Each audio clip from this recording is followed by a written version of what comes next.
I know of a child who was raised for the first 2 years of his life by a foster family. When returned to his regular family, he was again beaten, abused, and caught up in a family of drug users. At age 6, he ended up in an orphanage. After 60 days, he'd had no visits from family or friends. He was a nobody to everybody.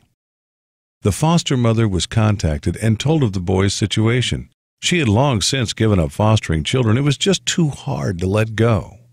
Hearing the boy's plight, she went to visit him at the orphanage. Remember, the boy was only 2 when he had left her care and didn't recognize her. She introduced herself and explained her past and played with him for about an hour, being limited by the strict visiting times. As she was ready to leave, the boy was sad to see her go. "Do you want a hug?" she asked. The boy ran and jumped into her arms and cried. The foster mother is being expedited through the system, and arrangements are being made to once again bring the boy into her home. One person can make a difference. This is your opportunity to seek out a worthy cause and make a difference. Find a project of significance to you and join it. It is simple. Search for a worthy cause. Create a login. Join the project.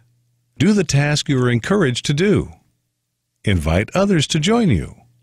If you don't find the one that fits you, you can create your own.